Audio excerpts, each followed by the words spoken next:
Question number 33 discuss करेंगे। इस question में पहले क्वेश्चन रीड कर लेते हैं। Sudhir purchased 7 trucks on hire purchase on 1/10/2014 और एक ट्रक का प्राइस दे रखा है 50,000। ही वॉज टू पे 20% of the cash price at the time of delivery. ये कैश डाउन पेमेंट यहाँ पे इन्होंने बोला है कि टोटल कैश प्राइस का 20% निकालना होगा, ठीक है। And the balance in 5 half yearly instalment starting from 31 March 2015 with interest at the rate 5% per annum. Down payment minus करने के बाद जो अमाउंट बैलेंस बचेगा उसको 5 हाफ ईयरली इंस्टॉलमेंट्स में पे करना है। पहली इंस्टॉलमेंट 31 मार्च 2015 को पे होगी।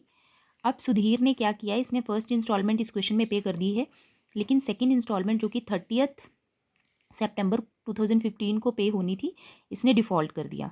तो वेंडर इससे 3 ट्रक्स वापस ले लेगा एंड 4 ट्रक्स इसको अपने पास रिटेन करने देगा। क्लियर। लेकिन ये जो वैल्यूएशन होगी 3 ट्रक्स की जिसको वेंडर वापस ले रहा है, उसके लिए वेंडर ने क्या कंडीशन दी है, क्या अग्रीमेंट हुआ है इनके बीच में, आपको ये लाइन अंडरलाइन करनी है इस क्वेश्चन के लिए।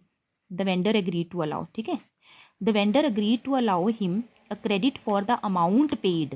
वेंडर ने क्या बोला कि हायर परचेजर जो अमाउंट पे कर चुका है इन 3 ट्रक्स पे, ठीक है, उसके लिए हायर वेंडर परचेजर को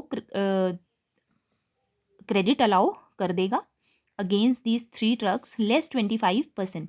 तो हम ये देखेंगे इन 3 ट्रक्स पे हायर परचेजर ने कितना पे किया था वो फाइंड आउट करेंगे। उसमें से फिर 25% और डिडक्शन इसने दे दी, तो 25% और माइनस कर देंगे तो हमारे पास वैल्यू ऑफ 3 ट्रक्स रिटर्न आ जाएगा। Show the relevant accounts in the books of Sudhir assuming that his books are close in September. इस क्वेश्चन में बोला गया है कि बुक्स कब क्लोज हो रही हैं, सेप्टेम्बर में। एंड डेप्रिसिएशन का रेट दे रखा है 20%, ठीक है। चलिए सबसे पहले एनालिटिकल टेबल ड्रॉ करना है।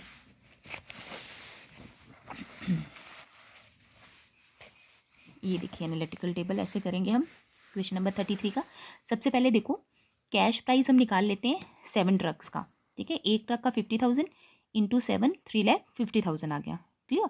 डाउन पेमेंट अदरवाइज क्वेश्चन में हमें सीधा दिया होता था, लेकिन यहाँ इन्होंने बोल दिया कि ये जो 3,50,000 हमने परचेज प्राइस निकाला है इस पे 20% होगा, तो ठीक है 3,50,000 पे हमने 20% कैलकुलेट कर लिया, तो डाउन पेमेंट आ गई 70,000। 3,50,000 में से इमीडिएटली उसने डाउन पेमेंट कर दी 70,000, तो कितना बैलेंस बचा 2,80,000 जो कि हायर परचेजर को अब पे करना है। क्वेश्चन में बोला गया है कि ये जो बैलेंस है इसको हायर परचेजर 5 इंस्टॉलमेंट्स में पे करेगा, इसलिए हमने इसको डिवाइडेड बाय 5 कर दिया। तो एक इंस्टॉलमेंट की वैल्यू कितनी आ गई, एक इंस्टॉलमेंट कितने की आ गई, ₹56,000। क्लियर। अब एनालिटिकल टेबल देखिए, 3 कॉलम्स बना लिए हमने, outstanding cash price, calculation of interest and instalment. सबसे पहले देखो जिस दिन अग्रीमेंट हुआ है 3,50,000 टोटल कैश प्राइस था, उसमें से डाउन पेमेंट हो गई 70,000, तो बैलेंस कितना बचा 2,80,000। तो फर्स्ट इंस्टॉलमेंट पे इंटरेस्ट कितना होगा इस आउटस्टैंडिंग बैलेंस पे हमने कैलकुलेट किया 5%, लेकिन ये 5% रेट ऑफ इंटरेस्ट पूरे साल का है, पर एनम लिखा हुआ है, इसलिए हम इंटू 6/12 करके हाफ ईयरली पेमेंट इस क्वेश्चन में बोला गया है, तो हमने 6 मंथ्स का इंटरेस्ट कैलकुलेट कर लिया 7%। क्लियर। अब क्योंकि ये जो 56,000 हमने इंस्टॉलमेंट कैलकुलेट की है ये इंस्टॉलमेंट का कैश प्राइस है, तो इसमें हमें इंटरेस्ट क्या करना पड़ेगा, ऐड, तो ये टोटल आ जाएगी इंस्टॉलमेंट। इसी तरीके से हम क्या करते हैं, फिर ये जो कैश प्राइस होता है इस कैश प्राइस को यहाँ माइनस करते हैं फर्स्ट कॉलम में, ठीक है। तो आउटस्टैंडिंग अब कितना बचा 2,24,000। इस 2,24,000 पे फिर हमने रेट ऑफ इंटरेस्ट लगाया 6 मंथ्स के लिए और इंटरेस्ट आ गया 5,600। क्लियर। फिर आपने कैश प्राइस ऑफ इंस्टॉलमेंट में इंटरेस्ट को ऐड कर दिया, तो आपके पास टोटल इंस्टॉलमेंट आ गई। क्लियर। कल मैंने आपको बताया था कि जब भी हम ऐसा क्वेश्चन करते हैं जो कि पार्शियल रिपोजेशन का क्वेश्चन होता है, तो सबसे पहले हम 2 वर्किंग नोट्स वहाँ पे बना लेते हैं, तो वही करना है हमें। फर्स्ट वर्किंग नोट हम बनाते हैं, calculation of value of 3 trucks returned by hire purchaser, ठीक है। यहाँ पे हायर परचेजर कौन है, सुधीर, तो हम 3 ट्रक्स की वैल्यू फाइंड आउट करेंगे जो कि सुधीर वापस कर रहा है। क्लियर। और इस क्वेश्चन में इसके वैल्यूएशन के लिए आपको बेसिस दिया है कि सुधीर ने जितना पैसा इन 3 ट्रक्स पे हायर वेंडर को पे किया है, पेड वर्ड लिखा है, जितना पे कर चुका है, ठीक है, वो वैल्यूएशन में आपको वो यूज़ करना है। फिर जितना अमाउंट आ जाएगा उसमें से 25% डिडक्शन और ये दे देगा। क्लियर। तो हम देखते हैं कि सुधीर ने इन 3 ट्रक्स पे कितना पे किया था हायर वेंडर को। 3 ट्रक्स का देखो, अगर 3 ट्रक्स की हम कॉस्ट निकालें तो 50,000 का एक ट्रक था, 3 ट्रक की कॉस्ट कितनी आ जाएगी आपके पास, 1,50,000 आ गई। क्लियर। अब 1,50,000 में से सुधीर ने क्या क्या पे किया होगा, 150 तो पूरा पे नहीं किया, उसने फर्स्ट इंस्टॉलमेंट पे की है, सेकंड तो की नहीं, ठीक है, लेकिन फर्स्ट इंस्टॉलमेंट से पहले सुधीर ने एक चीज़ और पे की है, डाउन पेमेंट किया है, ठीक है। तो 2 चीज़ें सुधीर ने पे की हैं, एक तो सुधीर ने ये डाउन पेमेंट की है और दूसरा उसने फर्स्ट इंस्टॉलमेंट इन 3 ट्रक्स पे की है। अब 3 ट्रक्स पे हम डाउन पेमेंट निकाल लें कितनी है, 3 ट्रक्स की वैल्यू 1,50,000 है, तो 1,50,000 का 20% मीन्स 3 ट्रक्स पे इसने डाउन पेमेंट की है 30,000। ऐसे ही इन 3 ट्रक्स पे उसने इंस्टॉलमेंट कितनी पे की है, फर्स्ट इंस्टॉलमेंट तो उसने पे कर दी ना, तो वो इंस्टॉलमेंट कितनी है, इस 1,50,000 में से जो कि 3 ट्रक की कॉस्ट है उसमें से डाउन पेमेंट उसने कर दी 30,000, तो बैलेंस बचा 1,20,000। अब इस 120 को 5 इंस्टॉलमेंट्स में डिवाइड करता, जैसे 5 ट्रक्स का ऊपर हुआ था, सॉरी 7 ट्रक्स का ऊपर हुआ था, वैसे ही हमने 5 ट्रक्स का कर लिया। तो अगर 5 ट्रक्स के केस में, सॉरी क्या बोल रही हूँ मैं, ऊपर जैसे हमने 7 ट्रक्स का किया था, सेम वैसे ही यहाँ पे हमें कितने ट्रक्स लेके चलने हैं, 3, नंबर ऑफ ट्रक्स रिटर्न कितने, 3, ठीक है। तो अब हमें ये देखना है कि इन 3 ट्रक्स में उसकी इंस्टॉलमेंट क्या बनती थी, ठीक। तो बैलेंस आपने देखा 153 ट्रक्स की कॉस्ट थी, उसमें से उसका डाउन पेमेंट माइनस कर दिया तो वैल्यू बची 1,20,000। इस 1,20,000 को 5 इंस्टॉलमेंट्स में वो पे करेगा, तो 1,20,000 डिवाइडेड बाय 5 कर दिया, तो एक इंस्टॉलमेंट कितने की आ गई, 24,000। मीन्स 3 ट्रक्स पे एक इंस्टॉलमेंट कितने की हो गई, 24,000 की। तो इन 3 ट्रक्स पे उसने एक तो डाउन पेमेंट किया 30,000 का, दूसरा उसने फर्स्ट इंस्टॉलमेंट पे की 24,000। तो अगर हम इन 3 ट्रक्स को देखें तो 3 ट्रक्स पे सुधीर 54,000 पे कर चुका है, ठीक है, 54 पे कर चुका है, लेकिन उसने ये बोला है कि जितना अमाउंट पे है उस अमाउंट में से, पेड अमाउंट में से 25% डिडक्शन भी करनी है। तो 54,000 तो अमाउंट पेड निकल आया। अब इसी 54,000 का 25% और निकाल लेंगे, जो कि आपके पास आएगा 13,500। क्लियर। तो 54,000 में ये 25% निकाल के माइनस कर देंगे, तो रिटर्न जो 3 ट्रक्स रिटर्न हुए हैं उनकी वैल्यू कितनी आ जाएगी, ₹40,500। क्लियर। एंड दूसरा वर्किंग नोट आपको बनाना है 4 ट्रक्स जो कि इसने रिटेन किए हैं, जो कि सुधीर ने अपने पास क्या कर लिए हैं, रिटेन किए हैं। क्लियर। अब यहाँ पे देखो इस पर्सन ने किया क्या है, सुधीर ने 6 पहली इंस्टॉलमेंट पे की है 6 महीने के बाद, ठीक है। फिर नेक्स्ट 6 मंथ्स मतलब जब ईयर कंप्लीट हुआ तो उसने सेकंड वाली पे नहीं की, ठीक है। तो यहाँ पे एसेट रीपोजेस कब हो रही है, 1 साल ही रखी है सुधीर ने अपने पास एसेट। फर्स्ट इंस्टॉलमेंट उसने 6 मंथ्स के बाद पे की है, सेकंड उसने पे ही नहीं की है। क्लियर। तो 50,000 इंटू 4, ये क्या आ गया, 4 ट्रक्स की वैल्यू कॉस्ट आ गई। उसमें से फर्स्ट ईयर, क्योंकि फर्स्ट ईयर तो पूरा रखा ना, इसने परचेज कब किया था, 1/10/2014 को, ठीक है।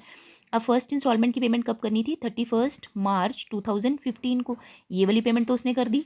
नेक्स्ट पेमेंट करनी थी 30 सितंबर 2015 को, ये वाली ड्यू हुई है लेकिन इसकी पेमेंट नहीं हुई है, इसकी पेमेंट नहीं की इसने, समझ रहे हो, इसकी पेमेंट नहीं की है।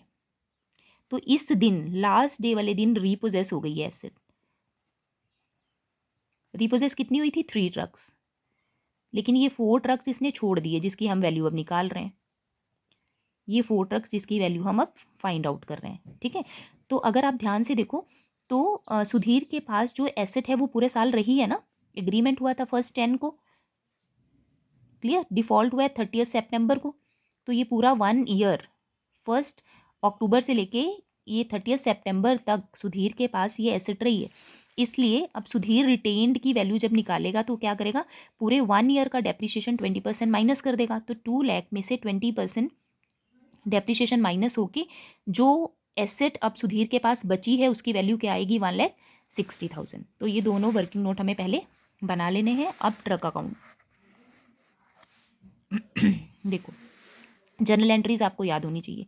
फर्स्ट जर्नल एंट्री आपकी होती है asset account debited to hire vendor with total cost price. 7 trucks की कॉस्ट प्राइस के साथ हमने डाल दी जिस दिन एग्रीमेंट हुआ, ठीक है।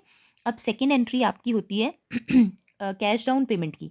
कैश डाउन पेमेंट की एंट्री होती है hire vendor account debited to bank, जो कि यहाँ नहीं आती है, वो हायर वेंडर की बुक्स में आई, हायर वेंडर टू बैंक, ये 70,000 यहाँ आई।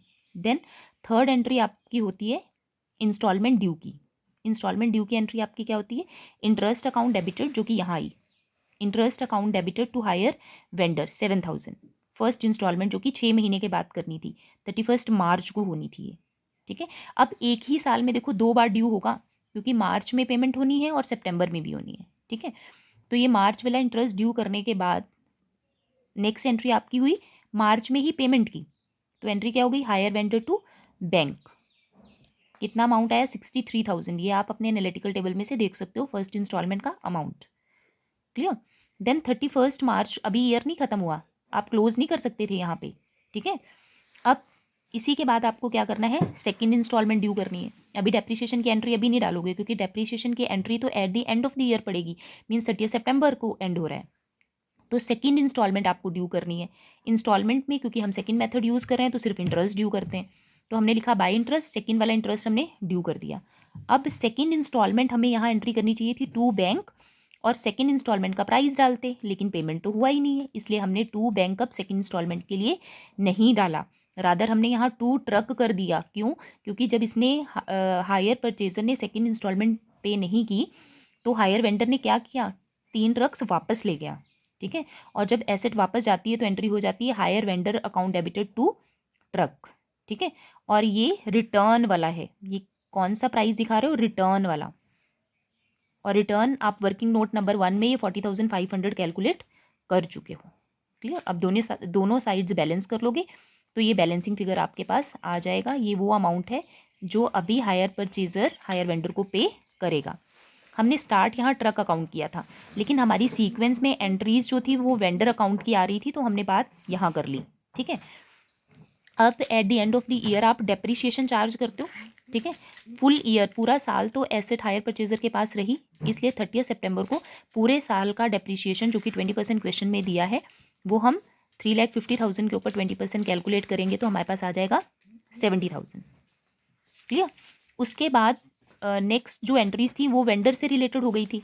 अब एक एंट्री हमारे पास यहाँ पे ये आ रही है कि जब इसने पेमेंट नहीं की, 30 सितंबर को सेकंड इंस्टॉलमेंट की पेमेंट नहीं की, तो हायर वेंडर जो है वो गुड्स को वापस ले गया, 3 ट्रक्स को वापस ले गया।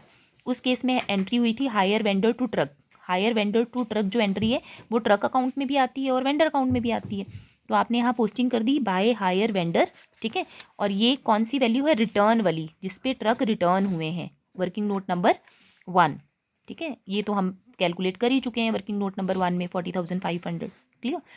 कल भी मैंने आपको बताया था क्वेश्चन नंबर 31 में कि जो प्रॉफिट या लॉस अकाउंट है ये बैलेंसिंग फिगर निकलेगा हमारे पास, हमें पहले ये वाली जो बैलेंस है ये हमें पहले लिखना है। ये बैलेंस हम क्या लिख रहे हैं यहाँ पे, वो ट्रक्स या वो एसेट जो कि हायर परचेजर ने रिटेन कर लिया, रिटेन्ड वाली, ठीक है।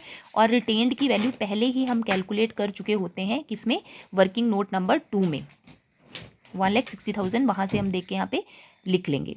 फिर दोनों साइड्स को बैलेंस करेंगे और जो बैलेंसिंग फिगर आई वो हमारे पास यहाँ क्या हो गया, हमने P&L को डेबिट कर दिया, इट मीन्स ये क्या हो गया, लॉस,